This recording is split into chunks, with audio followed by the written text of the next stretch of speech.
বাঘৰ উৎপাতটো প্ৰায় এতিয়া 2 বছৰ মানে হ'লগৈ নেকি বেছি হ'ল যদি ক'ব নোৱাৰে কাৰণ আগত দুটামান পোৱালি এনেকৈ গাঁৱতে সৰু পোৱালি বাঘে খোৱা বুলি আমি শুনিছোঁ আৰু খালি স্পটত কালি এইটোহে দেখিছোঁ কালিহে কালি কৰিলে ন যোৱাকালি কৰিছে আগত তেনে ফৰেষ্টৰ তাৰমানে এনেকুৱা ভাবিছিলে প্ৰথমতে আমি ভাবিছিলোঁ পাকা বুলি ভাবিছিলোঁ কাৰণ কুকুৰটো মান যে ডাঙৰ কালিহে স্পষ্ট দেখা গ'ল যাতে নাহক কেতিয়াবা আগতে আমি ভাবিছিলোঁ পাকাটো এইটো আহে যেনেকৈ এইটো আমি হেঁপা বুলি কওঁ কিছুমান পাকা বুলি কয় কুকুৰ নিচিনা বাঘটো মানে হয় সেই বস্তুটোৱে ইয়াত কৰিছিলে এই ওচৰৰ মানুহ বহুতো কৰিলে এটা এটেক কৰিছিলে তাৰপৰা আগত 2 বছৰমানৰ কৰিছিলে গতিকে কথা হ'ল কি সেইকেইটাত আমি সেই পাকা বুলি ভাবি থাকিলোঁ সেইকাৰণে আমি হেৰি কৰা নাছিলোঁ যাতে এনে হাঁহ কুকুৰবোৰ ধৰেতো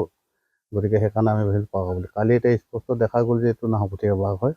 গতিকে আমি প্ৰথম পোৱালিটো যেতিয়া ধৰা অৱস্থাত আমি হুলস্থুল হোৱাত ওলাই গ'লোঁ তেতিয়া বাঘটোত ল মাৰিলে আৰু প্ৰকৃততে ৰছী বন্ধা নথকা হ'লে পোৱালিটো লৈ গ'ল গতিকে সেইকাৰণে পাছত যেতিয়া আমি পোৱালিটো আকৌ ট্ৰিটমেণ্ট কৰিলোঁ বা গাঁৱলীয়া কিছুমান আমি চিকিৎসা কৰিছিলোঁ কৰি থকা অৱস্থাতে আমি ঘৰা ঘূৰি যাব লওঁতে আকৌ সি আগৰ ৰাস্তাত আহি মানে প্ৰায় 20 ফুটমানৰ আঁতৰত বাঘটো আহি বহি আছিলে তেতিয়া দেখা গ'ল যথেষ্ট ডাঙৰ প্ৰায় ধৰি লওক 3 ফুটৰ 2.5 ফুট 3 ফুটমান হ'ব ৰাতি 2টা বজাতকৈ টোপনি নাই আৰু ৰাইজৰ কাৰণ ইঘৰ কুকুৰ ভুকিছে য'ত ত'ত তেনেধৰণৰ ঘটনাটো হৈ গ'ল আজি তাতে ইতিমধ্যে আমাৰ সকলো সুনীল বোলো তুমি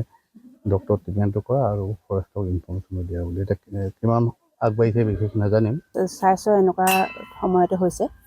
গোৱালি এনেকৈ খটখটাওঁতে মানে আমি ওলাই গ'লোঁ চালোগৈ যে গৰু পোৱালিটো মানে হেৰি কৰিছে ৰছী হেৰি কৰিছে আমি ইমান ভালকৈ দেখা নাছিলোঁ দৌৰ মাৰি যাওঁতে তাৰপিছতে মানে বাঘেই নে এতিয়া অইন বস্তুৱে নাজানো তাক মানে এটেক কৰিছে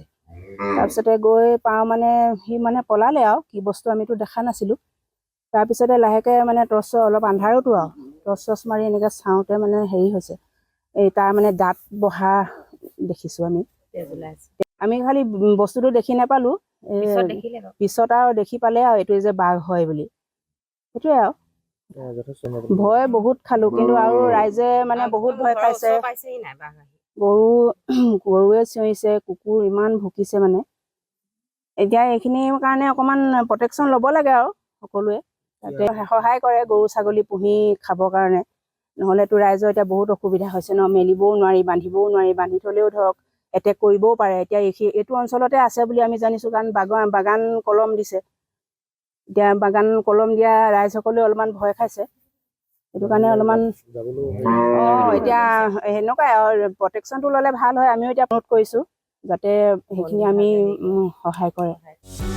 যিকোনো খবৰৰ বাবে যোগাযোগ কৰক আমাৰ এই নম্বৰত 9181 307 2221